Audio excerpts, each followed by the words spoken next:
Railway এনটিপিচিৰ previous year question সিৰিজৰ আজি হৈছে part 2 আৰু এই সিৰিজটো এডিআৰই গ্ৰেড 3 গ্ৰেড 4 এপিডিসিএল বা অসমৰ বিভিন্ন এক্সামৰ কাৰণে ভেৰি ভেৰি বেনিফিচিয়েল হ'ব কাৰণ এনটিপিচিত সিলেবাস হৈছে মেথ ৰিজনিং আৰু জিকে যিবোৰ প্ৰিভিয়াছ ইয়াৰ প্ৰেক্টিছ কৰিলে আপোনালোকৰ এডিআৰই গ্ৰেড 3 কাৰণে খুব উপকাৰ হ'ব তো এই সিৰিজটো কমপ্লিট কৰিব ইয়াৰ আগতে পাৰ্ট 1 ভিডিও দিয়া হৈছে প্লেলিষ্ট এটা বনাই দিছো এনটিপিচি প্ৰিভিয়াছ ইয়াৰ সিৰিজ বুলি তাত চাই ল'ব তো আজি 2 number পাৰ্টৰ previous year question or 1 number question to কি আছে which of the following is the largest glacier in India নিম্নলিখিত কোনটো ভাৰতৰ আটাইতকৈ ডাঙৰ হিমবাহ ঠিক আছে তো অপচন সাইটে আছে আপোনালোকৰ আগত Gangotri glacier Drang glacier Siachen glacier আৰু হৈছে শ্বেপত গ্লেচিয়াৰ তো কোনটো হ'ব কাৰেক্ট অপচন যদি পাৰে কমেন্ট বক্সত জনাব বাকি মই আনসাৰটো কৈয়ে যাম তো গ্লেচিয়াৰ মানে অসমীয়াত যাক কোৱা হিমবাহ গ্লেচিয়াৰ হল বৰফ জমি জমি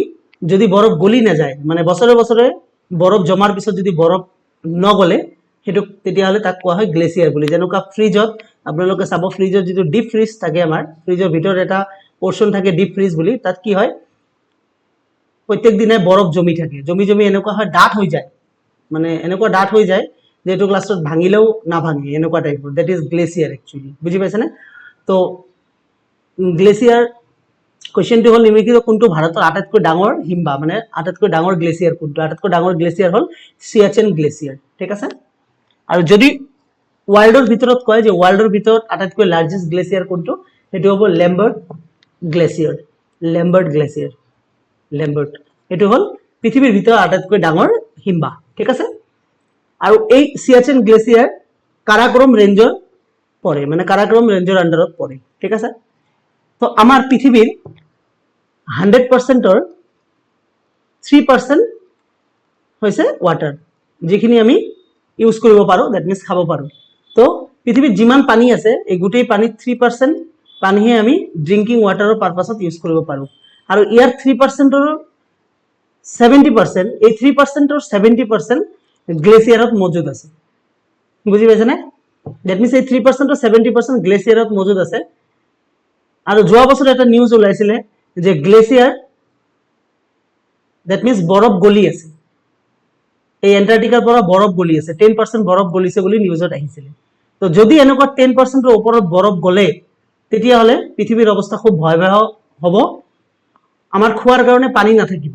কিয় পানী নাথাকিব কাৰণ কলুৱে যে পৃথিৱীৰ পানীৰ ভিতৰত 3% পানী খোৱাৰ উপযোগী আৰু বাকি 97% পানী হৈছে লবণাক্ত দ্যাট মিন্স নিমখীয়া পানী বুজি পাইছে তো নিমখীয়া পানী ক'ত থাকে সাগৰত থাকে শীত থাকে তো যদি এই গ্লেচিয়াৰবোৰ যদি গলি সাগৰত আহি যায় তেন্তে কি হ'ব সাগৰৰ পানীৰ লগত মিহলি এই গ্লেচিয়াৰৰ পানী গুটেইখিনি বেয়া হৈ যাব তো মই কলুৱে যে 3% যিখিনি আমাৰ খোৱাৰ উপযোগী পানী তাৰে 70% আকৌ কি গ্লেচিয়াৰত মজুদ আছে যিখিনি হয়তো পৃথিৱীৰ যদি কেতিয়াবা পানীৰ দৰকাৰ হয় গ্লেচিয়াৰৰ পৰা চৰকাৰে ব্যৱস্থা কৰি জনগণক সেইখিনি পানী ডিস্ট্ৰিবিউট কৰিব সেইখিনি পানী যদি গলা আৰম্ভ কৰে তেতিয়া পৃথিৱীৰ কাৰণে এটা ভয়াবহ ৰূপ ল'ব প্ৰথমত দ্বিতীয়ত বানপানীটো হ'বই গ্লেচিয়াৰৰ ওচৰত থকা যিমান কান্ট্ৰিজ আছে সিটিজ আছে সেইবোৰ গুটেই ডুব যাব তো সেই কাৰণে লাষ্ট G7 ৰ যেটো আমাৰ সামিট হৈ গল G7 ৰ সামিটত ভাৰতকো ইনভাইট কৰা হৈছিল ভাৰত যেহেতু G7 ৰ এজন মেম্বাৰ নহয় তথাপিও ভাৰতক ইনভাইট কৰা হৈছিল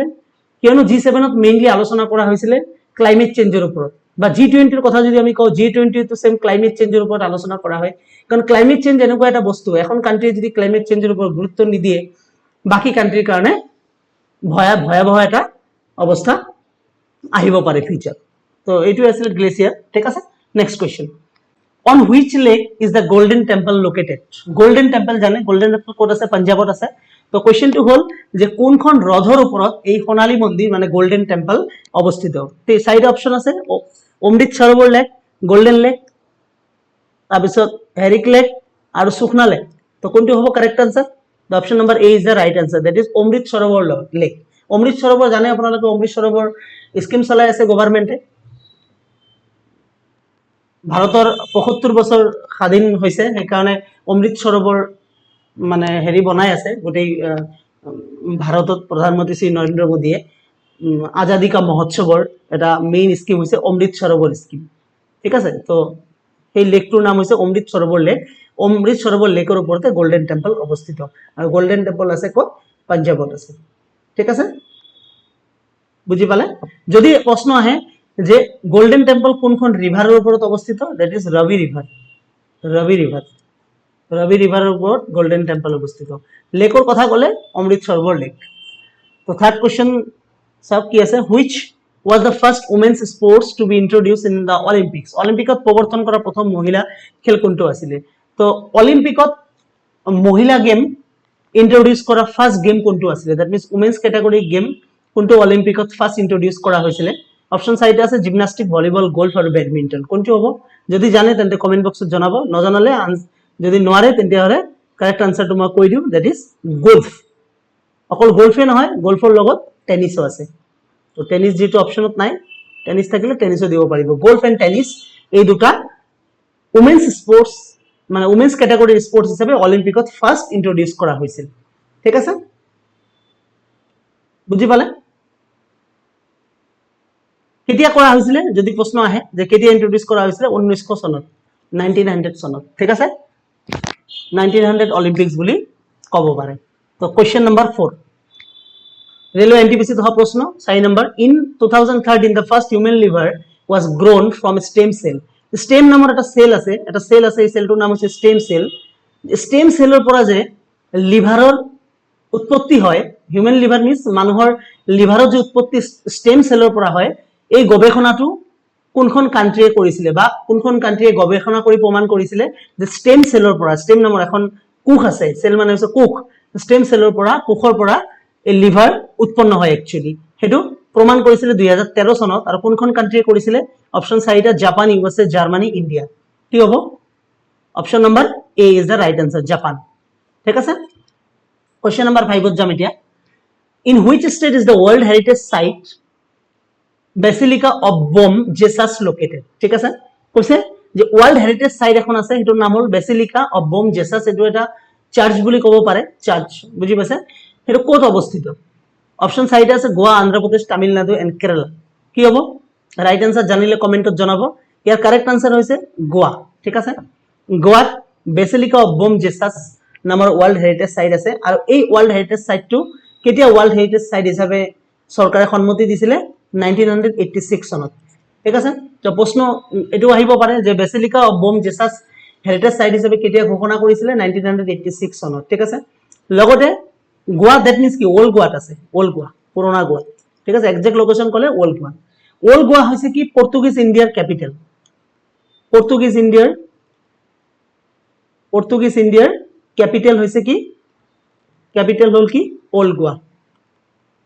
আগৰ পর্তুগিজ ইন্ডিয়া আসলে, পর্তুগিজ ইন্ডিয়ার ক্যাপিটাল ওল্ড গোয়া কোয়া হয়েছিল। ঠিক আছে, গল। Next 6 number question, who was the first Indian to become a Nobel লিওরেট?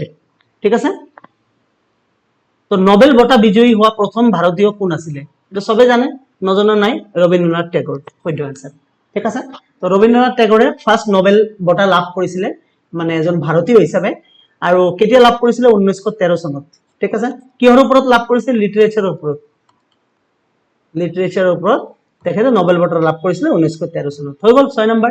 এতিয়া কোশ্চেন নম্বৰ 7 ৰেলৱে এনটিপিসি অহা, from which country is the fundamental duties of Indian constitution borrowed? ভারতীয় সংবিধান, জানে যে ভারতীয় সংবিধানৰ ম্যাক্সিমাম বস্তু বড় কৰা মানে বাহিৰৰ পৰা লোৱা। ঠিক আছে, ভাৰতৰ সংবিধানৰ মৌলিক কৰ্তব্য আৰু কোন দেশৰ পৰা ধাৰ লোৱা হৈছে? ভাৰতীয় সংবিধানৰ মৌলিক কৰ্তব্য, দ্যাট মিন্স ফান্ডামেন্টাল ডিউটিজ, এটো কোন দেশৰ পৰা লোৱা হৈছে? ইউকেৰ পৰা নে ইউএছৰ পৰা নে ইউএছএছৰ পৰা নে অস্ট্ৰেলিয়াৰ পৰা? জানিলে কমেন্টত জনাব। ইয়াৰ শুদ্ধ আনসার হল ইউএছএছআর। ঠিক আছে, ইউএছএছআর হৈছে এখন সোভিয়েত ইউনিয়ন, আর এই সোভিয়েত ইউনিয়নের পরাই ফান্ডামেন্টাল ডিউটিজ মানে মৌলিক কর্তব্য সংবিধানের এটা ধার লোৱা হৈছিল। ঠিক আছে, তো যদি প্রশ্ন কেতিয়াবা আহিব পারে যে ইউএসএসআর এর ফুল মিনিং কি? ইউএসএসআর এর full meaning hall union of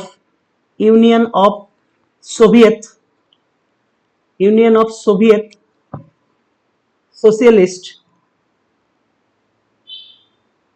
socialist Republic. বুঝি পালে না? USSR full meaning hall union of Soviet socialist Republic.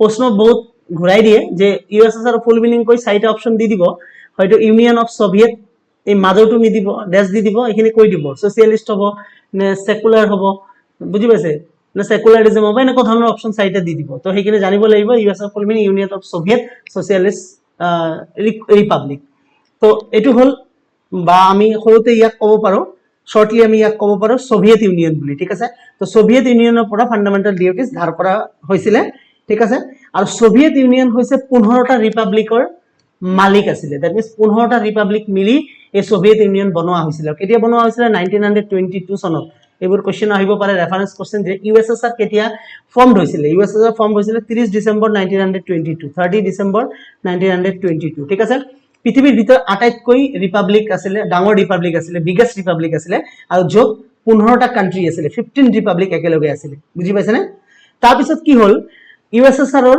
Economy down হৈ গল সোভিয়েট কান্ট্ৰিৰ ইকোনমি এসময়ত দুৰৱস্থা হৈ গৈছিল দ্যাট মিন্স ইকোনমি বহুত ডাউন হৈ গল গোটেই পৃথিৱীৰ ভিতৰত আটাইতকৈ বেয়া পৰিস্থিতি ইউএসএসআৰত হৈছিল আৰু তেতিয়া আছিল 1980 চন তো 1980 চনত ৰিপাব্লিক খুব বেয়াকৈ ডাউন হৈ যোৱাৰ ফলত এই সোভিয়েট ইউনিয়ন ভাগ হৈ গৈছিল দ্যাট মিন্স 15টা ৰিপাব্লিকৰ পৰা সবে নিজে নিজে সেপাৰেট কান্ট্ৰি বিচাৰিছিল সেপাৰেট ভাগ হৈ গৈছিল তো ফাইনালি ডিসেম্বৰ 1991 ত এই সোভিয়েট ইউনিয়ন গোটেই বিভক্ত হয় তো প্ৰশ্ন আহিব পাৰে সোভিয়েট ইউনিয়ন বা ইউএসএসআৰ কেতিয়া বিভক্ত হয় ডিসেম্বৰ 1991 আৰু ৰাশিয়া হৈছে এই ইউএসএসআৰৰ বিগেষ্ট ৰিপাব্লিক তো ৰাশিয়াই কি ইন্ডিপেন্ডেন্ট পায় তো ইউএসএসআৰৰ বৰ্তমান নাম রাশিয়া বুলি ক'লেও কোনো ভুল নহব ঠিক আছে তো ইউএসএসআর বৰ্তমান ক'ত আছে ৰাশিয়াত আছে তো 1991 ত ৰাশিয়া সেপাৰেট কান্ট্ৰি হল ফ্ৰম সোভিয়েট ইউনিয়ন তো বুজি পালে next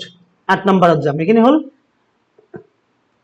next question in India the highest cricket ground above sea level lies in which state ভাৰতৰ সাগৰ পৃষ্ঠৰ ওপৰত সৰ্বোচ্চ ক্ৰিকেট খেলপথাৰখন কোন ৰাজ্যত আছে তো ভাৰতত যেমন ক্ৰিকেট ষ্টেডিয়াম আছে সেই ক্ৰিকেট ষ্টেডিয়ামৰ ভিতৰত এনেকুৱা এখন ক্ৰিকেট ষ্টেডিয়াম আছে যেটো সাগৰৰ লেভেলৰ পৰা সি লেভেলৰ পৰা আটাইতকৈ হাইয়েস্ট উচ্চতাত অৱস্থিত হেতু হৈছে কিমান উচ্চতাত